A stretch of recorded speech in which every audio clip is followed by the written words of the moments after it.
तो अगर मैं सीए अमन शुक्ला जो पूरा फ्रेज है उससे अगर सीए निकाल दूं तो हु इज अमन शुक्ला? अगर आप वो एक सीए वर्ड निकाल दें, ठीक है, तो नॉर्मली जैसे आप हो वैसे ही मैं हूँ, ठीक है। एक करता हूँ मैं कि एक वो इंसान आ जाएगा जो पढ़ाई लिखाई कुछ जानता ही नहीं था, है ना, पीछे भागते नहीं था उस चीज के पीछे। मैं इनफैक्ट, आप मेरी मार्कशीट देखोगे 10th की, तो बताइए, गैस करिए कितने मार्क्स आए, कितने परसेंट आए? मतलब मेरे 10th क्लास में 80% के अराउंड थे, तो इसके अराउंड थोड़ा गैस और कर लीजिए। मतलब ऊपर या नीचे? जैसा आपको लग रहा है, जितना आप नहीं जानते। 85 मेरे आए थे अराउंड 45। ओके, 10th क्लास में विद 2 सब्जेक्ट ग्रेस। ओके, ठीक है, तो वहीं से चीजें शुरू हुई, फिर आगे बढ़ना शुरू करा। सीए नहीं होता तो कुछ और होता आज की डेट में, लेकिन हाँ ये जरूर सोच गया था कुछ ना कुछ करना।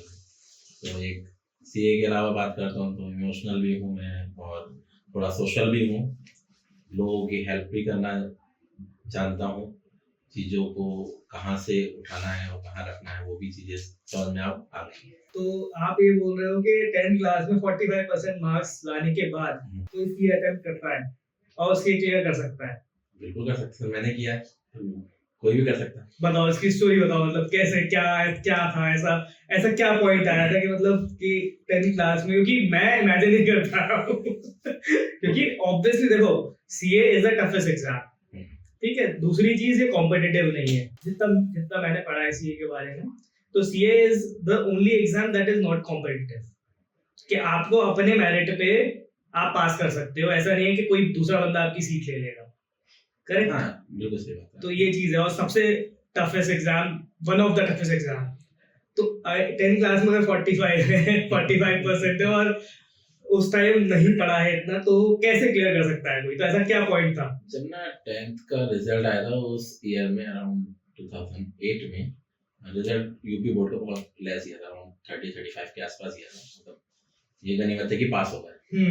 लेकिन अगर आप बात करो घर वालों की, तो वो उन्हें इससे मतलब नहीं, उन्हें पता भी मार्क्स कितना है, बिल्कुल, उन्हें किसी चीज से मतलब उन्हें ये नहीं पता ना कि वो शर्मा जी का हाँ, था। उनके भी 450 है, उससे मतलब ही नहीं है हाँ, है ना। तो जब मैंने देखा कि मेरे मार्क्स सबसे कम, मेरे दोस्तों में सबसे कम, ओके, तो मैंने सोचा क्या कुछ करना है, बदलनी पड़ेगी चीजें। तो जब 11th में आए तो चीजें चेंज हुई, पढ़ाई शुरू करी, डिस्ट्रैक्शन से थोड़ा सा हटना शुरू किया, दोस्तों से थोड़ा सा हटना शुरू किया, और किताबों को अपना दोस्त बनाया। मैंने थोड़ा सा अपने माइंड में सोच लिया था कि ये बुक्स ही मेरे फ्रेंड्स हैं और कोई नहीं है, तो उनसे थोड़ा सा अलग हुआ, अपने दोस्तों से पढ़ाई पे ध्यान दिया। तो कुछ भी हो जाए मैं पढ़ाई नहीं छोड़ूंगा, खाना चाहे मैं नहीं खाऊं आज मैं, लेकिन पढ़ाई करता रहूं। धीरे धीरे फिर क्वार्टरली एग्जाम्स हुए 11th में, फिर उसमें 3rd पोजीशन आई पूरी क्लास में, एंड देन हाफ ईयरली में फर्स्ट आई। इनफैक्ट फर्स्ट जब आई थी तो मेरे जो प्रिंसिपल थे उन्होंने कॉपियां मंगाई थी मेरी दोबारा की, कॉपी दिखाओ इसकी, चीटिंग करके पास है ना। तो क्योंकि थोड़ा सा हम लोग शरारती भी थे, लड़ाई करना ये सब करना था थोड़ा सा उस टाइम पे हर किसी के साथ। तो फिर धीरे धीरे चीजें चेंज हुई। एक टीचर थे हमारे, वो बहुत अच्छी बात बोलते थे जो मुझे आज भी याद है, कि जितनी तुम्हारी औकात है ना उससे दुगना करना शुरू कर। अगर मुझे लग रहा है मेरी आज 10 रुपए कमाने की औकात है, तो मैं अपने आप को उस अकॉर्डिंग प्रिपेयर करूँ कि मैं 20 रुपए कमा सकूँ। तो रिजल्ट आपके सामने 18-19 तक तो आई जाएगा। बिल्कुल बिल्कुल। तो वही धीरे धीरे मैंने आगे चीजें शुरू करी। फिर 12th में मार्क्स आए थे, सही आ रहे थे, 70 के आसपास। देन फिर बीकॉम, फिर सीए स्टार्ट किया। सीए में अराउंड हम 7-8 लोग दोस्त करने गए थे, फ्रेंड्स करने गए थे सीए, और आज की डेट में कोई सीए नहीं है सिर्फ मेरे अलावा। तो ऐसा नहीं है, वो लोग अगर यहाँ सफल नहीं हुए तो कहीं और भी। बिल्कुल, सबकी जर्नी है, सबकी अपनी जर्नी है। जैसे जैसे आप आगे बढ़ते जाओगे आपका माइंडसेट भी बदलेगा, आपके गोल्स भी बदलेंगे। तो दैट्स इट, मेरा सही हुआ। तो ऐसा मैं वही पूछना चाह रहा हूँ, जैसे आप बता रहे हो कि 7-8 फ्रेंड्स गए थे और अभी आप सीए हो, तो उसके अंदर मतलब ऐसा क्या अलग करना होता है एग्जैक्टली? ठीक है, सीए में सिर्फ ये नहीं कि जस्ट आप पढ़ाई करके पास हो जाओगे, आपको एक एटीट्यूड अपना ऐसा रखना पड़ेगा सीए वाला फर्स्ट डे से, लाइक कि आपके गोल्स फिक्स होने चाहिए, ठीक है। क्योंकि क्या है हमारे सीए एग्जाम्स में, वो तो ठीक है आपने याद करा पढ़ा, या एक बार कहते हैं ना कि आप रट के पास हो जाओगे, वो वाला कॉन्सेप्ट यहाँ नहीं है। क्योंकि हमारे अराउंड टोटल पूरे सीएस में 19-20 एग्जाम्स होते हैं और उसमें अराउंड 2 या 3 सब्जेक्ट्स में हर बार हर टेस्ट में कुछ ना कुछ इंस्टीट्यूट हमारा सरप्राइज देता है, मतलब कुछ ना कुछ हर पेपर में एक नई सरप्राइज आपको जरूर देगा। तो उसके लिए आप कहते हैं ना किताबें पढ़ के नहीं हो सकते, आपको वहाँ पे थोड़ा सा अपना पेशेंस लेवल दिमाग थोड़ा सा चलाना होता है। कॉन्सेप्चुअल क्वेश्चंस हाँ। होंगे, मतलब कि वो real life example, business problems, इस तरह की कुछ चीजें। हाँ जी, तो उस लेवल पे आपको वो प्रिपरेशन करनी पड़ेगी। प्लस 3 इयर्स की आर्टिकलशिप होती है, ट्रेनिंग्स होती है सीए के अंडर ही, तो वहाँ पे प्रॉपर वे में आप काम करो, सीखो उनसे। कई लोग डमी ले लेते हैं आर्टिकलशिप, बट वो ना करके आप प्रॉपर वे में सीखो, क्योंकि जब आप सीखोगे काम करोगे तो आपका दिमाग भी चलेगा। और एक कहते हैं ना कि जब 3 साल आप किसी सीए के पास रहोगे ना, तो कुछ ना कुछ तो आपके पास में भी बिल्कुल आएगा। बिल्कुल बिल्कुल। तो थोड़ा सा उस लेवल पे आपको प्रिपरेशन करनी पड़ेगी। मतलब बेसिकली आप ये कह रहे हो कि बस खाली हार्ड वर्क है और just hard work plus smart work दोनों लेके चलने पड़ेंगे आपको। ऐसा नहीं है कि आपने 5 चैप्टर्स पढ़ लिए और हो गया, नहीं, आपको पूरे 10 के 10 पूरे पढ़ने पड़ेंगे, क्योंकि कुछ नहीं पता इंस्टीट्यूट का 8 चैप्टर से आज तक कभी क्वेश्चन नहीं दिया, आपके अटेम्प्ट में क्वेश्चन आ जाएगा। तो आपको उस लेवल पे प्रिपरेशन करनी पड़ेगी। जब आप ये सीए, जब ये जो भी सीए की आपने प्रिपरेशन करी, ऑलमोस्ट ये मेरे को पता नहीं कितने साल और क्या क्या करी प्रिपरेशन। नहीं, अराउंड मैंने 2013 में शुरू किया था, अराउंड 7 साल लगे। 1-1.5 साल 2 साल मुझे एक्स्ट्रा लगे, अटेम्प्ट्स लगे मुझे, और थोड़ा सा कोविड आ गया था बीच में, तो कोविड से पहले जो मेरा अटेम्प्ट था उसमें मेरे ऑलमोस्ट क्लियर था, मतलब लास्ट में 190 टोटल था, 200 लाना था, और एक सब्जेक्ट में मेरा 30 रह गया था। 40 आ जाता मेरा काम करता, क्योंकि मिनिमम आपको 40 मार्क्स लाने होते हैं, और 60 या 60 से ऊपर किसी सब्जेक्ट में मार्क्स होते हैं, तो आपको वो 3 अटेम्प्ट्स तक आगे पेपर्स नहीं देना होता। तो मेरे 2 पेपर क्लियर हो गए, तो 2 के लिए मुझे पूरे 1 साल वेट करना पड़ा, और वो 1 साल बहुत टफ था, कोविड भी आ गया था उस टाइम। करेक्ट। तो ये जो पूरी जर्नी थी, मतलब जो भी आपकी प्रिपरेशन की जर्नी थी, जब आप देखते हो अभी मुड़ के, तो कौन है सबसे बड़ा सपोर्ट? क्या लगता है आपको, कौन है ऐसा सपोर्ट कि जिसकी वजह से आप लगे रहे? सपोर्ट की मैं बात करूं तो सबसे पहले जो मुझे लगता है कि मेरी फैमिली में स्पेशली मैं बोलूँ तो पापा मेरे, क्योंकि स्टार्टिंग में जब एक बार मैं फेल हुआ तो पापा ने कहा कि ध्यान से मेहनत करो, ये उसके बाद जब उन्हें लगा कि यहाँ पे ये जो एग्जाम की तैयारी कर रहा है वो आसान नहीं है, तो जब 1-2 बार और बार फेल हुआ तो पापा ने कहा कोई बात नहीं, अगली बार तब वो मोटिवेशन मिला कि हाँ भाई कोई है पीछे जो इतना ट्रस्ट करता है कि निकाल। तो तभी वो जर्नी अगर लंबी भी होती है तो लगता नहीं है कि लंबी चल रही है। हाँ, क्योंकि घर वालों को दिख रहा है ना कि ये पढ़ाई कर रहा है मेरे सामने, उनको दिख रहा है कि बाहर घर के बाहर नहीं जा रहा है, 15-15 घंटे 16-16 घंटे स्टडी कर रहा है, तो उनको दिख रहा है मेहनत तो कर रहा है, मेहनत में कोई कमी नहीं है ना। तो कहीं ना कहीं उनको भी फील हो रहा है कि जो प्रिपरेशन कर रहा है वो आसान नहीं है। करेक्ट। तो जैसे अभी हम लोग देखते हैं, फॉर एग्जांपल कोई सीए क्रैक कर लेता है, ठीक है, उसके बाद 1-2 साल 3 साल बाद वो सेटल होने लगता है धीरे-धीरे, तो लोगों को देखता है कि ठीक है इसने सीए अभी कर लिया है, क्लियर टफेस्ट एग्जाम था, अभी ये सक्सेस भी मिल गई है, तो वो सीधे उसे देखते हैं। बहुत सारे स्टूडेंट्स जो होते हैं, जैसे फॉर एग्जांपल कोई आर्टिकलशिप करने भी जा रहा है किसी सीए के पास, तो वो सीए देखता है कि अच्छा ठीक है ये बनना है मुझे, लेकिन उसके पीछे के सैक्रिफाइसेस क्या-क्या होते हैं जो करने पड़ते हैं वहां तक पहुंचने के लिए। सैक्रिफाइस की बात अगर करते हैं तो सबसे पहले तो कहते हैं ना कि सीए कहावत है कि सीए दुनिया सबसे अलग होता है, तो वो सही है। जब आप प्रिपरेशन कर रहे होते हो ना, तब आपको नहीं दिखता कि भाई मेरे फैमिली फंक्शंस, ठीक है, जितने भी फ्रेंड्स हैं, मान लो फ्रेंड्स अगर सेम कैटेगरी में सेम लाइन में तो इट्स ओके, चल जाता है कि टाइम निकाल के एक कॉमन टाइम मिल गया। लेकिन अगर फ्रेंड्स अलग लाइन के हैं तो वहां पे नहीं चल पाता, पता लगा वो बुला रहे हैं यार मेरे एग्जाम्स है, करेक्ट, या मुझे छुट्टी नहीं मिल रही आर्टिकलशिप से, करेक्ट, ठीक है, मेरी कोचिंग है, क्योंकि क्या है जब हम ट्रेनिंग आर्टिकलशिप कर रहे होते हैं तो ऑफिस टाइमिंग वही 10 to 7 है, कोचिंग की टाइमिंग फिर इस बेस पे होती है 10 to 7 हो नहीं सकती है, तो कोचिंग की टाइमिंग होती है मॉर्निंग 6 o'clock, हाँ, या फिर इवनिंग में, है ना, तो या तो एक मॉर्निंग का टाइम, या कोई इंसान सुबह 5-6 बजे उठा हुआ है तो भाई वो घर जाके फिर सीधे सो जाएगा, और कहीं जाने को, लेकिन सीए स्टूडेंट ऐसा नहीं करता, वो घर जाके भी पढ़ता बिल्कुल। तो उस लेवल पे ये बहुत सारे सैक्रिफाइस हैं कि फैमिली फंक्शंस हो गए, हमारे फ्रेंड्स के साथ मिलना जुलना बिल्कुल नहीं हो पाता, प्लस कहते हैं ना कि हम लोग जैसे अपने स्कूल लाइफ में गेम्स वगैरह खेलते थे, क्रिकेट खेलते थे, वो सब चीज़ें छूट गई, धीरे धीरे क्लोज होना शुरू हो गई थी। लेकिन हाँ, ये क्या है कि अब जब सीए बन जाता धीरे धीरे लोगों से और जान पहचान बढ़ती है, फिर हमारे इंस्टीट्यूट के लेवल पे, और भी गेम्स होते हैं, फिर उस लेवल पे आता है, एक माइंड सेट हो जाता है, मैच्योरिटी लेवल पे आ जाता है करेक्ट इंसान, करेक्ट करेक्ट। तो फिर वहाँ पे वो चीजें करने लगता है। मतलब 4-5 साल का पूरा क्लोजेट का जीवन है कि आपको बिल्कुल हाँ लग जाना है करने के लिए, बहुत सारी चीजें छोड़नी पड़ेगी। वो हर एग्जाम में, लेकिन अगर सीए की बात करें तो एक थोड़ा सा है कि भाई बहुत चीजें आपको देखनी पड़ेगी, क्योंकि यहाँ पे रिजल्ट परसेंटेज बहुत कम है। और ऐसा क्या लगता है आपको, मतलब कि आज की डेट में कितने लोग ये बनना चाहते हैं? फॉर एग्जांपल जो भी बीकॉम ग्रेजुएट्स होते हैं, जो भी कॉमर्स ग्रेजुएट होते हैं, सबका एक तरह से सपना होता है कि ठीक है अब सीए नहीं तो सीएस तो करूंगा ही मैं, ठीक है। तो ऐसे कितने लोग होते हैं जो सीए बनना चाहते हैं और कितने ही बन पाते हैं? मतलब एग्जाम का क्या कन्वर्जन रेशियो होता है एक तरह से? ये 3 लेवल्स के सीए में 3 लेवल्स आते हैं अराउंड। फर्स्ट लेवल पे जो एंट्रेंस लेवल होता है उसमें अराउंड 30 to 35% के आसपास रिजल्ट जाता है, एंड देन सेकंड लेवल पे जब हम बात करते हैं तो अराउंड 17 to 20% के आसपास रहता है, एंड आफ्टर दैट आर्टिकलशिप वगैरह होती है।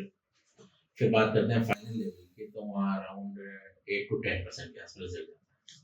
तो अगर आप देखोगे कि कहाँ 35% से लेके 8 to 10% बच गए, तो लेवल बहुत डाउन है ना।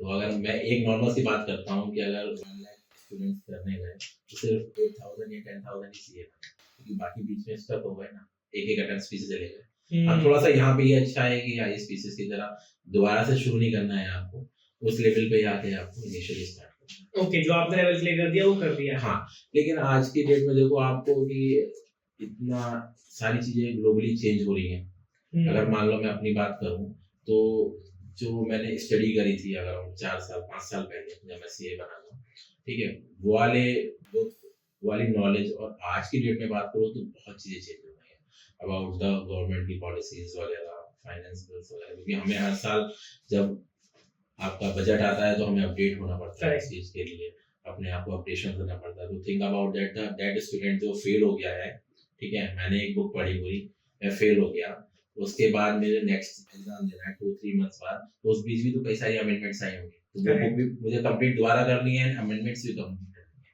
तो वहाँ पे टफेस्ट चीज है। इसलिए जो रिपीट मतलब अटेम्प्ट्स देते रहते हैं, इसलिए वो थोड़ा और ज्यादा टफ होता रहता है उनके लिए आगे जाके। हाँ बिल्कुल, आप मानो अगर कोई इसको 2 या 3 अटेम्प्ट लग गए तो वो बीच की चीजें भी तो उसे याद रखनी पड़ेंगी। और एक बहुत अच्छी बात बोली गई है कि आपको अगर फ्रेश आप पढ़ना चाहो तो पढ़ लो, लेकिन अगर आपके माइंड में कुछ ऑलरेडी चीजें जा चुकी हैं या पढ़ चुके हो तो उसको चेंज करने में टाइम लगता है। बिल्कुल ठीक है। आपने कहा कि सीए का एग्जाम टफ होता है, बहुत मेहनत करते हैं सीए, ठीक है, और उसके बाद भी बहुत सारे लोग नहीं निकाल पाते, लेकिन जो निकाल पाते हैं उनका वो एक तरह से लक भी काम करता है और हार्ड वर्क भी काम करता है, ठीक है। तो सीए बन गया एक बंदा।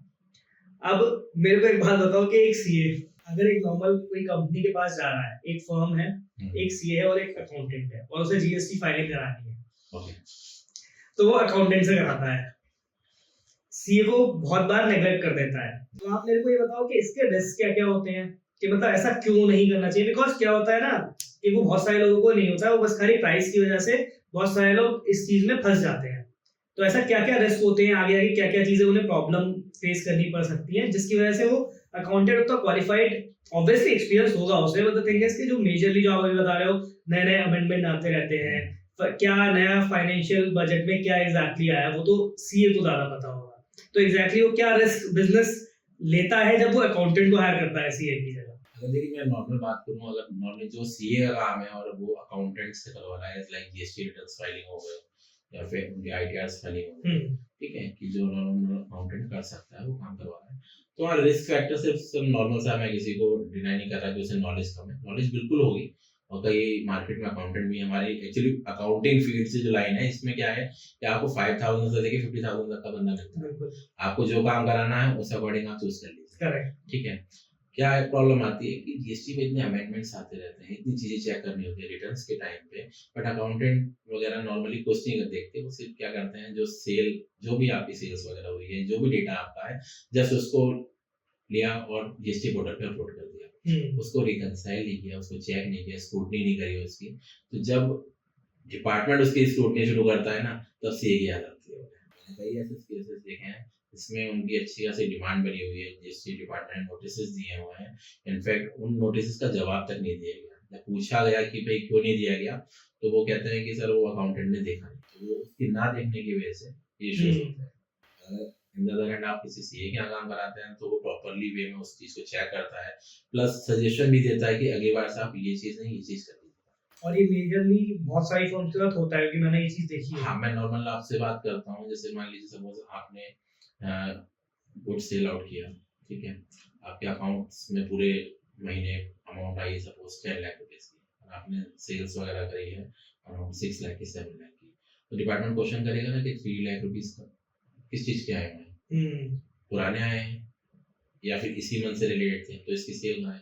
कई बार हम लोग भूल जाते हैं ना कि मान लो किसी का आप आजकल डिजिटल इतना चीजें चल रही हैं, आपके अकाउंट में पैसे आ गए, आपने ध्यान नहीं दिया, बिल काटना भूल गए आप, बिल्कुल बाय मिस्टेक रह गया, वो चीजें तब फाइंड आउट होंगी जब डेटा की स्क्रूटनी होगी प्रॉपर।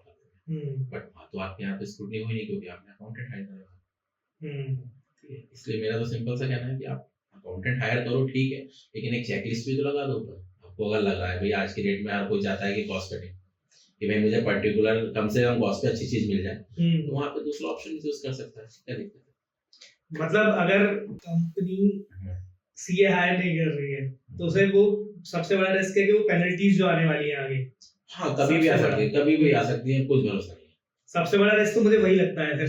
अब एक बार बताइए, एक पर्टिकुलर फर्म का टर्नओवर ज्यादा नहीं 15-20 लाख के आसपास, ठीक है, और अराउंड उसे काम करते हुए 4 to 5 इयर्स हो गए, ठीक है, जब से मान लीजिए 20-21 साल 2021-22 से वो स्टार्ट हुई, 3-4 साल काम हुए। अब उसके ऊपर अगर 8 लाख रुपए की डिमांड आ गई है, तो आप सोचो कि वो उसने क्या करा होगा, कैसे काम करवाया होगा। जब मैंने वो डिमांड्स देखनी शुरू करी, रिकंसाइल करना शुरू करा, तो एक बिल 2 बार ले लिए, क्लेम कर लिए। मतलब मान लो आपके अप्रैल का बिल था, वो अप्रैल में क्लेम कर लिया उसने, उस टाइम मांगे जून में क्लेम कर लिया। मतलब हमारे ही कोशिश करी गई है वो, या मतलब गलती से ध्यान नहीं दिया, गलती से हो गया, वही गलती से हो गई, तो गलती है ही, तो बहुत बड़ा वो एक तरह से हो गया ब्लंडर। हाँ, तो वो चीजें हैं, वो फाइंड आउट, जो मैं नहीं कह रहा कि 100% चीजें अकाउंटेंट गलत करते हैं, हाँ कहीं ना कहीं वो चीजें आती हैं, उनके प्रैक्टिस में नहीं होती, उनका काम मेजरली बस खाली अकाउंटिंग ही है। हाँ, तो पर्टिकुलर जो उनका काम है उनसे वो कराया जाए। करेक्ट। अगर वो, मैं कह रहा हूँ, आता भी है, अगर बाय चांस उनको काम आता भी है, तो प्रॉपर उन्हें आप चेकलिस्ट लगा लो कि भाई 2 महीने 3 महीने में सीए चेक कर ले। बिल्कुल, तो ये चीजें तो करनी पड़ेंगी, अदरवाइज तो फिर आगे तैयार है। जैसे आजकल ना बहुत सारा है कि हर सबको बिजनेस स्टार्ट करना है, पहली बात तो इससे क्या आपको लगता है कि मतलब क्या है थॉट के ऊपर, क्या पॉइंट ऑफ व्यू है आपका कि सबको बिजनेस स्टार्ट करना है आज के डेट में, ऐसा क्या है आपके पॉइंट ऑफ है कुछ इसके ऊपर? देखिए, बिजनेस स्टार्ट जो करते आजकल क्या है, जब से हमारे गवर्नमेंट ने भी थोड़ा इनिशिएट किया है चीजों को लेके, सिंप्लीफाइड किया है, प्लस फंडिंग थोड़ा सा आसान कर दिया है कि पर्टिकुलर 10 लाख रुपीस तक का लोन आपको इजीली मिल जाएगा बिना कोलेटरल के। तो उस वे में लोग सोचते हैं यार एक बार ट्राई करके देख लेता हूँ, बिजनेस शुरू करता हूँ, दिमाग में आइडिया है, और अच्छी बात है जब हमारे बिजनेसेस ज्यादा होंगे, हम लोग स्टार्टअप्स वगैरह यहाँ इंडिया में ज्यादा होंगे, तो वैसे हम ग्रो भी करेंगे।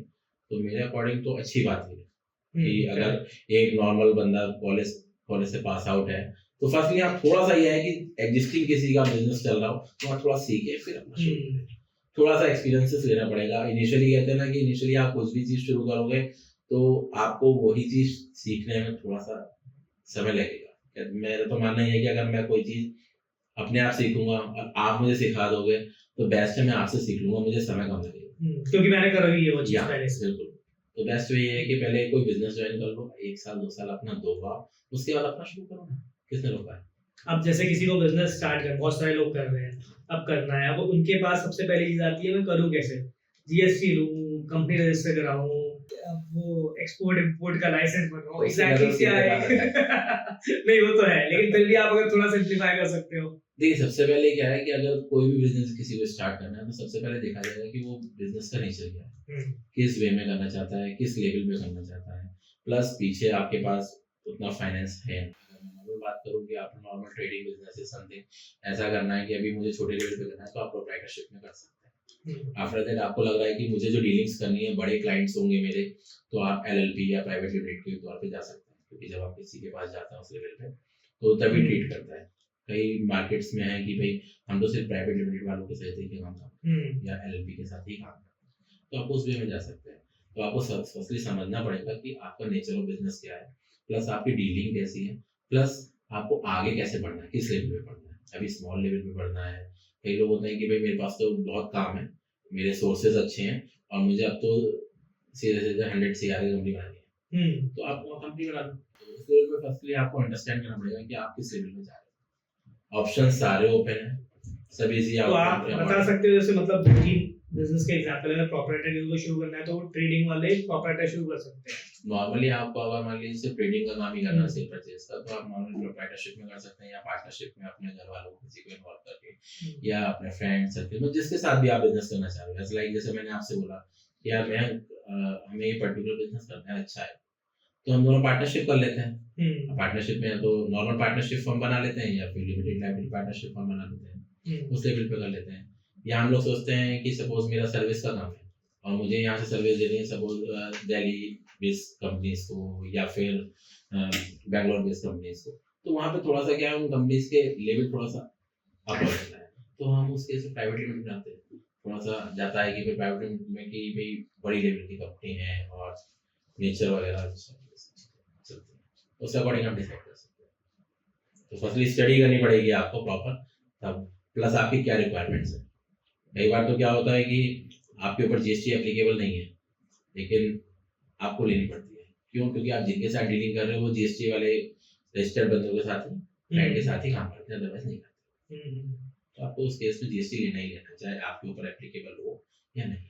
एक आजकल ना वो बहुत ज्यादा वीडियो वायरल हुई थी अभी पीछे, अगर याद हो आपको तो, जो हमारी फाइनेंस मिनिस्टर है उनसे किसी ने क्वेश्चन पूछा था कि अगर मैं अपने 100% सैलरी का 30% टैक्स दे रहा हूँ, इनकम टैक्स दे रहा हूँ, उसके बाद फिर मैं जो सामान खरीद रहा हूँ उस पर भी 18-28% टैक्स दे रहा हूँ, तो मेरे पास जो मेरी सैलरी बच रही है वो 50% बच रही है।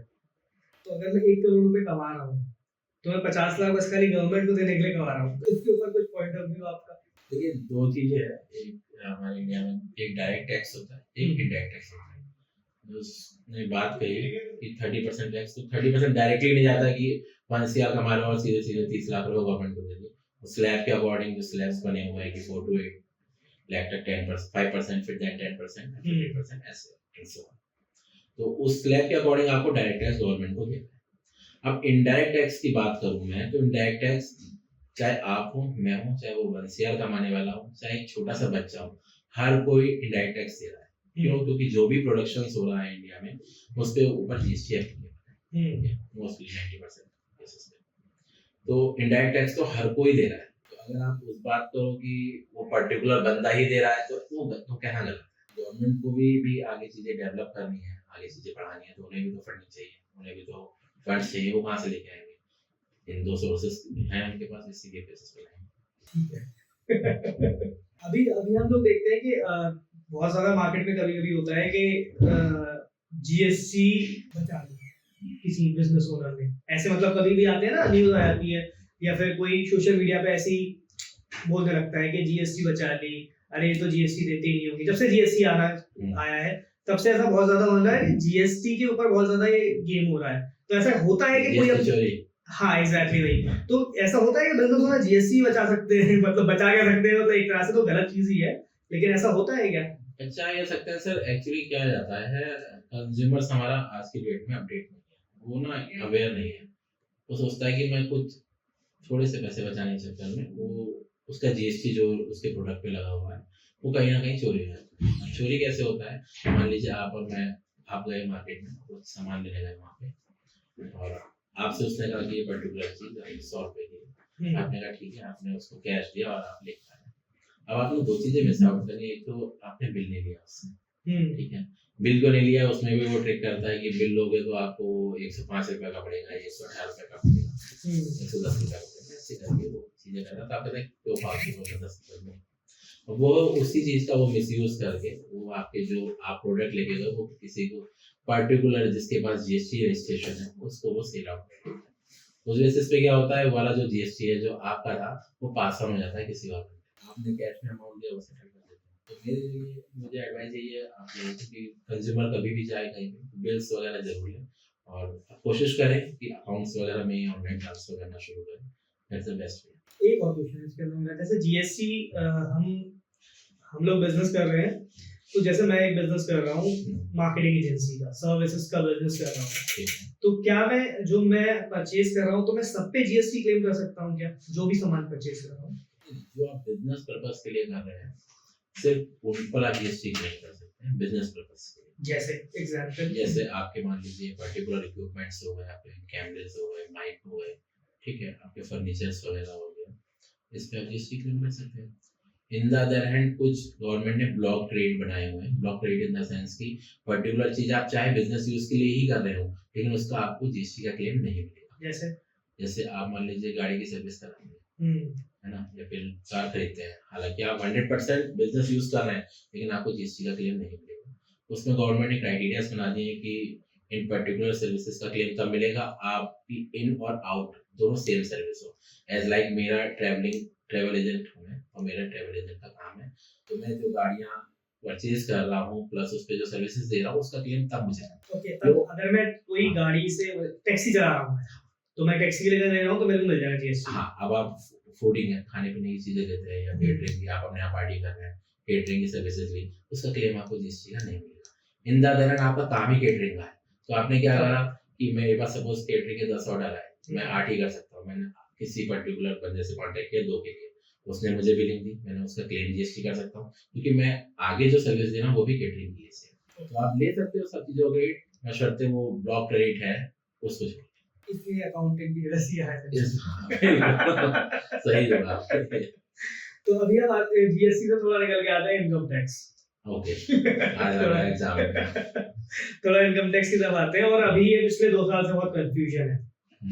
न्यू स्लैब क्या है, ओल्ड स्लैब क्या है, एग्जैक्टली मैं कौन से रेजिम में करूँ कि मेरे को फायदा होगा, तो इसका थोड़ा आप बताओ कि क्या चल रहा है अभी।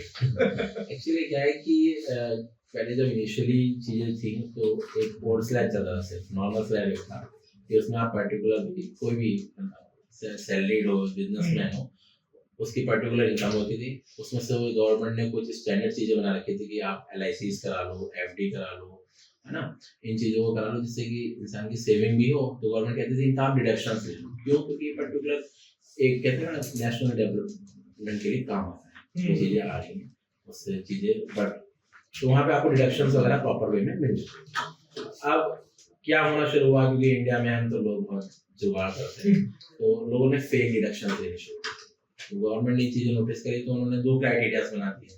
प्लस कई लोग जो ये सारे डिडक्शंस वगैरह नहीं लेते थे या फिर कुछ नहीं करते थे, तो उनको क्या फायदा हो रहा है? गवर्नमेंट कुछ फायदा हो ही नहीं रहा है। सपोज भाई अगर मैं मानूं कि मैं डिडक्शंस ले रहा हूँ, आप नहीं ले रहे हो, तो टैक्स आपके ऊपर ज्यादा आ जाएगा, मेरे पास थोड़ा कम, तो आपके लिए तो कुछ बेनिफिट होना चाहिए।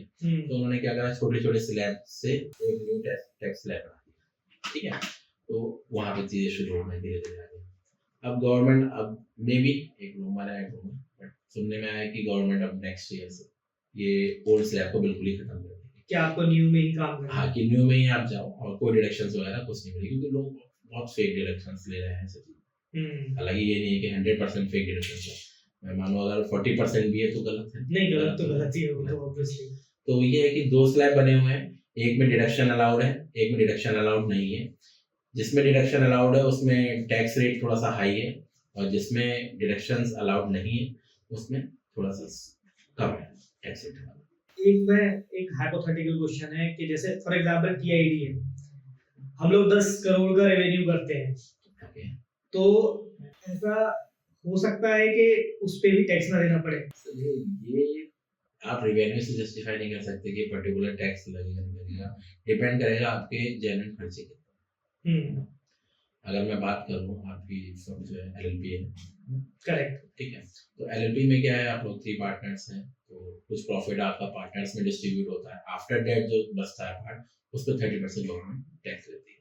आप लोगों के अलग अलग डिफरेंट काइंड ऑफ प्रोजेक्ट चलते होंगे। अभी क्या होता हो, किसी प्रोजेक्ट में आपने पर्टिकुलर मार्जिन आ गया आपके पास में, किसी में कम आया, किसी में ज्यादा आ गया, किसी में लॉस हो गया, तो वो ओवरऑल देना पड़ता है। इन द अदर हैंड आप लोगों के फिक्स्ड एक्सपेंसेस तो है ही, करेक्ट, तो वो सारी चीजें जब आपकी चीजें आती है फाइनेंस तौर पे, बैलेंस शीट्स बनती है, प्रॉफिट एंड लॉस बनते हैं आपके, तब फाइंड आउट होता है कितना प्रॉफिट आया, फिर उसके कितना टैक्स है। तो ये तो कोई जस्टिफाई नहीं कर सकता कि पर्टिकुलर सी टर्नओवर के बेसिस पे मैं टैक्स बता दूं, कोई नहीं करता। ओके, इसके अंदर अभी जो अभी मैं देखता हूँ कि जो जैसे अभी मैं बता रहा था, सब लोग बिजनेस स्टार्ट कर रहे हैं, हम्म। ठीक है, तो सब लोगों के लिए तीन स्टेटमेंट जो मुझे समझ आया पिछले 4-5 साल में, अगर कोई भी बिजनेस चला रहा है उसके लिए तीन स्टेटमेंट देखना बहुत इंपॉर्टेंट होता है, जो आपके अकाउंट्स के लिए होते हैं। मेरे ख्याल से जनरल लेजर करके होता है एक पूरा, नहीं उसमें पार्ट्स आते हैं कि ये पर्टिकुलर जनरल है, बैंक्स है। आप अगर नॉर्मल स्टेटमेंट्स की बात कर रहे हैं तो firstly balance sheet, profit and loss हो गया, और पर्टिकुलर पार्टीज के लिए this हो गया। हाँ, मैं यही पूछना चाह रहा था, तो वो अगर आप बता सकते हो, क्योंकि जो बिजनेस ओनर्स होते हैं ना, अभी जो नए नए आते हैं, उन्हें बहुत सारी चीजों की क्लैरिटी नहीं होती कि बैलेंस शीट है तो उसमें देखूं क्या मैं, correct, profit and loss statement है तो उसमें देखूं क्या मैं। तो वो अगर आप ये दो के बारे में बता सकते हो कि अगर प्रॉफिट एंड लॉस है तो उसमें एग्जैक्टली वो पढ़े कैसे उसके, या फिर बैलेंस शीट है तो उसमें पढ़े कैसे वो। देखिए पर्टिकुलर अगर मैं बात करूं आपसे, तो ये इन चीजों से रिलेटेड एक चीज आती है, रेशियो एनालिसिस जिसे बोलते हैं। ओके, ठीक है, जिसमें पर्टिकुलर चीजों का एनालिसिस करते हैं कि लाइक डेट इक्विटी रेशियो क्या है। दैट मीन कि आपके पास पर्टिकुलर कैपिटल थी और आपने बोरोइंग लोन वगैरह लिया हुआ है, उनके रेशियो क्या है, वो स्टैंडर्ड लेवल पे है नहीं है, लोअर लेवल पे है, अपर लेवल पे है। प्लस आपका करंट रेशियो हो गया, करंट रेशियो दैट मीन कि पर्टिकुलर चीजें जो के अंदर अंदर खत्म होंगी या बढ़ेंगी तो उनका रेशियोस क्या है। ठीक है, आपके पार्टनर्स की कैपिटल लास्ट ईयर क्या थी, इस साल क्या है, वो बढ़ी है, कम हुई है, क्या हुआ है। प्लस मेरा सेल्स पे मैं मार्जिन की बात करूँ, वो लास्ट ईयर से कितना बढ़ा है या कितना कम हुआ है। अगर कम हुआ तो क्या रीजन थे इस बार की मेरा कम हुआ, या बढ़ा है तो भाई क्या रीजन थे, पर्टिकुलर पता होना चाहिए कि अगर मान लो मेरा प्रॉफिट आ रहा है 15%, ठीक है, इस साल हो जाता है 20%, तो वो 5% जो बढ़ा, क्यों बढ़ा, क्या रीजन थे, क्या मैंने ऐसी चीजें करी जिसको मैं आगे भी कंटिन्यू कर सकूं और मेरा टर्नओवर प्रॉफिट मार्जिन मेरा और बढ़ सके। तो वो एनालिसिस कर सकते हैं हम उस बेसिस पे। तो एक सिंपल सा है कि रेशियो एनालिसिस का थोड़ा सा आइडिया होना चाहिए, जब वो हो जाएगा तो उससे आप सिंप्लीफाइड चीजें पढ़ पाओगे। क्योंकि आप मुझसे बोलो कि पूरी बैलेंस शीट पढ़नी सिखानी, तो वो पॉसिबल नहीं है किसी के लिए। हाँ, रेशियोज में मैं आपसे एक नॉर्मल सर स्टैंडर्ड देता हूँ कि सर ये पर्टिकुलर 5 होना चाहिए, अब ये 2.4 है या 4 भी है तो वो क्यों है, क्या रीजन है, या 6 हो गया तो क्या रीजन है, तो वो आप फाइंड आउट कर लो। मैं नॉर्मल एग्जांपल दे देता हूँ कि सपोज आपका लास्ट ईयर टर्नओवर XYZ था और उस पर आपने मार्जिन कमाया अराउंड 10%, ठीक है, अब इस बार आपका टर्नओवर उससे थोड़ा सा और 50% अब चला गया, लेकिन आपका मार्जिन हो गया 8%। मैं आपसे क्वेश्चन करता हूँ क्यों हुआ, तो आप मुझे रीजंस दे सकते हो, राइट, आपकी बैलेंस शीट नॉर्मली पढ़ के भी दे सकते हो, या आपके पास भी होगी चीजें फाइनेंशियल से आपके, तो आप मुझे बोल सकते हो कि इस बार हमने हायरिंग ज्यादा करी थी, एक्सपेंसेस बढ़ गए थे हमारे, कुछ पर्टिकुलर प्रोजेक्ट्स हमें लॉस में करने पड़े थे, तो थोड़ा सा मार्केट में अपने आप को स्टेबल करने के लिए हमें करने पड़े थे। तो यू हैव द आंसर्स। ये जो बिजनेस कर रहा है ना, उसकी आंख कान नाक सब खुले होते हैं चारों तरफ, कि वो प्रॉफिट एंड लॉस को लास्ट में दिखता ही है उसे, कुछ तो नहीं है लास्ट में, वो मोटा निकाल लेता है, सीए के पास आने से पहले निकाल लेता है। करेक्ट।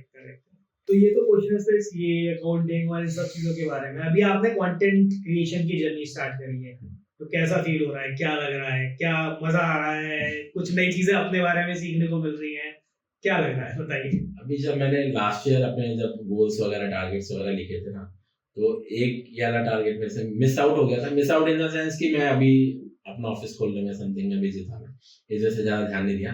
लेकिन मैंने सोचा था कि 2026 में मैं ये चीजें शुरू करूंगा, और आज अराउंड 14 डे हो गए हैं। मुझे कंप्लीट मतलब थोड़ा सा इतना चेंजेस लगा कि मैं कैसे कॉन्फिडेंटली चीजें बोल सकूं। कहते हैं ना, अभी तक पर्दे के सामने बैठ के देख रहे थे चीजें, अब पीछे आके पता लगता है कि बहुत मेहनत लगती है, आसान नहीं है कुछ चीज, है ना। जब चीजें धीरे धीरे आप करना शुरू करोगे, अगर मेरी वही बात है कि फर्स्ट वीडियो देखोगे आप और आज की वीडियो देखोगे, तो कहीं ना कहीं चीजों में अंतर आया है। और धीरे धीरे जैसे जैसे आगे बढ़ूंगा, जो मैंने अपने ऊपर एक टारगेट ले लिया 365 का, इनफैक्ट बीच में लगने लगा था ज्यादा ले लिया लेकिन कहा ले लिया है तो कोई बात नहीं, इसको करेंगे कंप्लीट। तो वो है कि धीरे धीरे चीजें इम्प्रूव होंगी। कि मेरा मानना यही है कि आप इनिशियली शुरुआत करो और कुछ टाइम बाद देखना भगवान अपने आप आपको धीरे धीरे आपके हाथ पकड़ के आगे बढ़ना शुरू कर देते। नहीं, ये बात अगर कोई सीए बोलेगा तो हम वैसे ही विश्वास कर लेंगे ना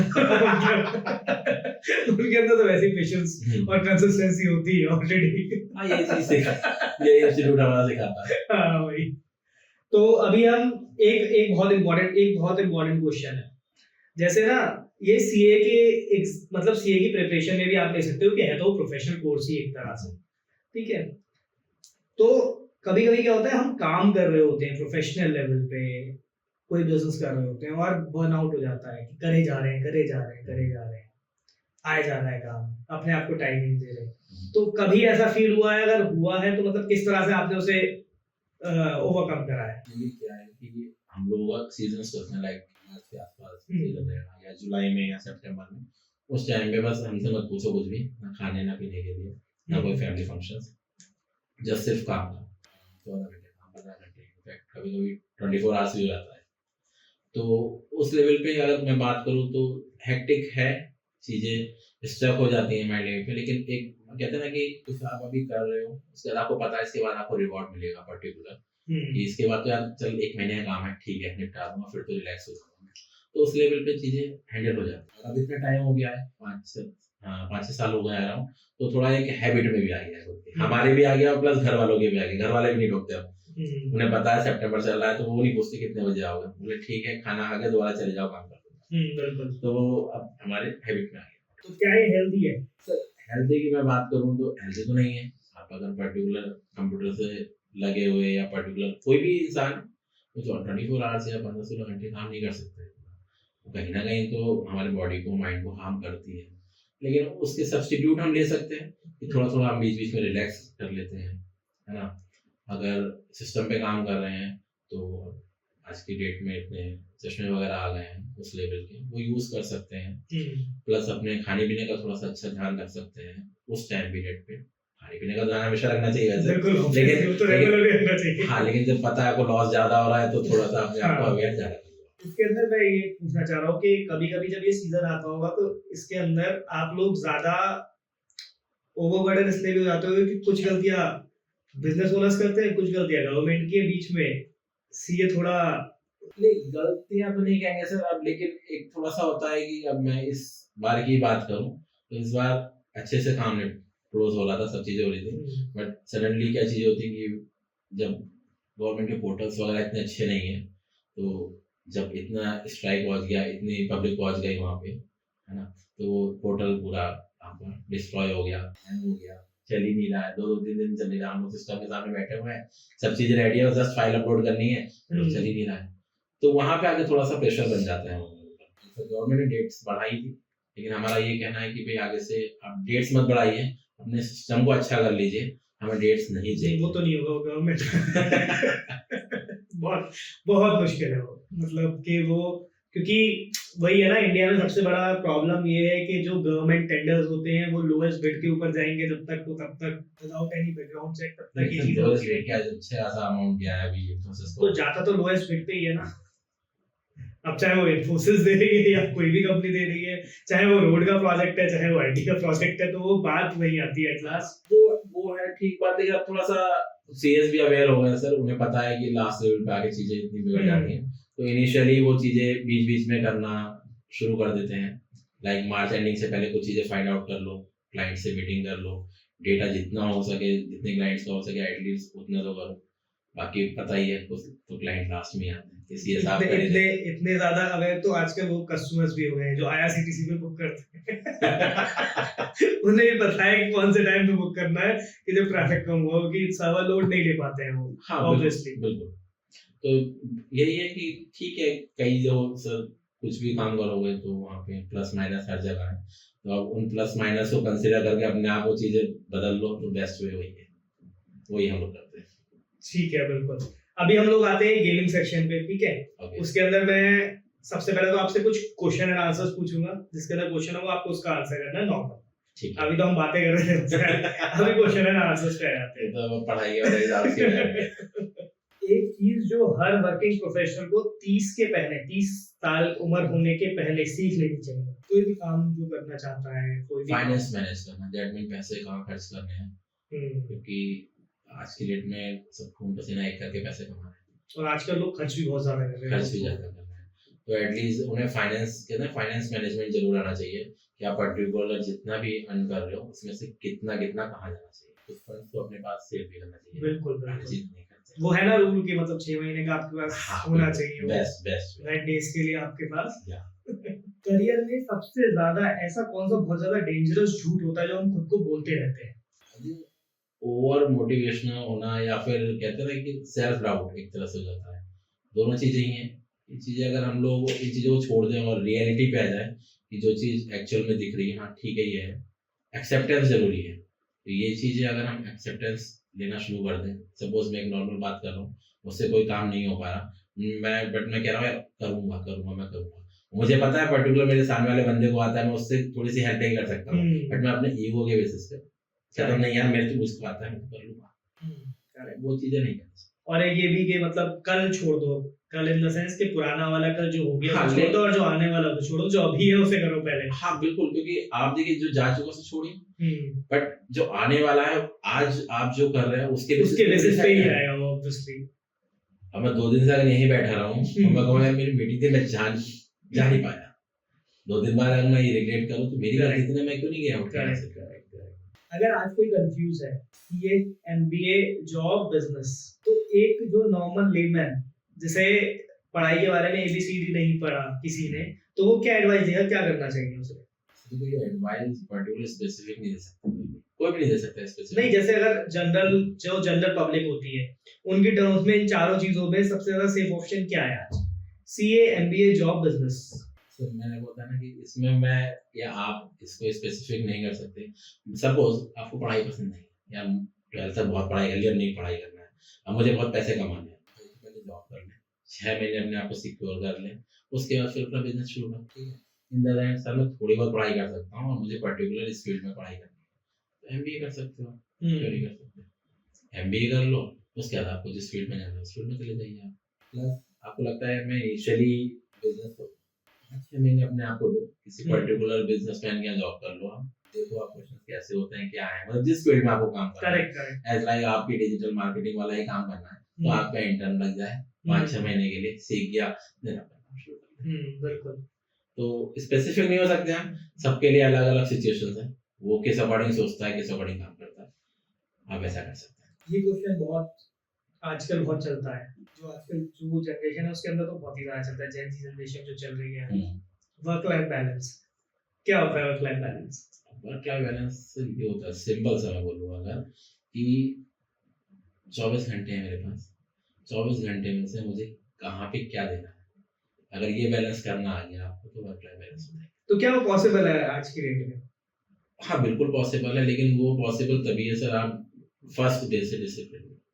मेरे साथ भी कभी बार होता है कि भाई फैमिली पे ध्यान नहीं देता, ठीक है, कई बार क्या होता है कि काम प्रॉपर नहीं हो पाता, प्रॉपर इन द सेंस कि ओवरबर्डन हो गए, वो तब हो पाता है जब मैं कहीं ना कहीं स्टक हो जाता हूँ। सपोज मैंने एस्टिमेट किया कि आज मैं 2 घंटे में ही काम निपटा लूंगा, लेकिन फोन इतने बजते हैं आज के दिन में, तो मुझे 3 घंटे लग गए। बिल्कुल, वो 1 घंटा जो मेरा बढ़ा वो मेरे आगे की सारी चीजों को डिस्टर्ब करेगा। तो कहीं ना कहीं वो चीजें बैलेंस करनी आनी चाहिए, और वो ऐसा नहीं है सिर्फ फर्स्ट टाइम में आ जाएंगी या फिर आप कहीं नोट डाउन कर लोगे तो आ जाएंगी, धीरे धीरे आप जब चीजों को प्रैक्टिस करना शुरू करोगे, आगे काम करना शुरू करोगे, ऑटोमेटिकली चीजें आएंगी। बट माइंड में आपको रखना है कि मैं पर्टिकुलर चीज को इससे ज्यादा टाइम नहीं। मेरे अकॉर्डिंग जो इसका पूरा वर्क लाइफ बैलेंस वाला जो कॉन्सेप्ट है वो थोड़ा अलग है। वर्क लाइफ बैलेंस मुझे ये लगता है कि 30 दिन होते हैं हमारे पास हर मंथ में, ठीक है जी, तो हर मंथ में 30 दिन में से 10 दिन तो आपका हेक्टिक रहेगा ही, वो तो आप सोच के चलो, क्योंकि जब हम कोई भी काम करने जाते हैं तो ऑब्वियसली वो 10 दिन हेक्टिक हैं, आपके यहाँ बचे हो 20 दिन, ठीक है, आप 20 दिन आपको बैलेंस करने हैं, मतलब अकॉर्डिंग टू मी मुझे ऐसा लगता है। मैंने कहा ना आप वो सबके लिए अलग अलग चीजें होंगे, रीजन क्या है, अब आप 20 दिन की बात कर रहे हैं, हमारे पास क्या है 7 तारीख तक टीडीएस जमा करना है, 11 तारीख जीएसटी रिटर्न फाइलिंग है, फिर 20 तारीख फिर जीएसटी रिटर्न्स किया है, उसके बाद थोड़ा सा रिलैक्स होता है 5-6 दिन, फिर वही सीजन वाला हो गया, फिर चीजें आ जाती हैं।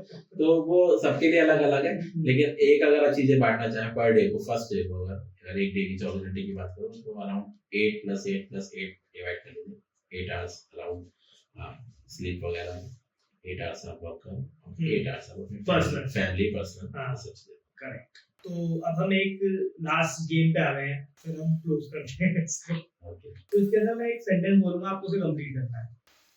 ओके, ठीक है, तो पहला सेंटेंस है सीए बनना मतलब, मेरा बॉडी सब कुछ पा लेना। बिल्कुल, ऐसा आना लेकिन दिमाग में टेंशन, ऐसा आया लेकिन दिमाग में टेंशन भी आई साथ में, आगे से क्या वो हुआ कि फिर पैसे आ गए, टेंशन आई, इसके बाद मैं टेंशन को मैनेज नहीं करा, पैसे को मैनेज कर लिया।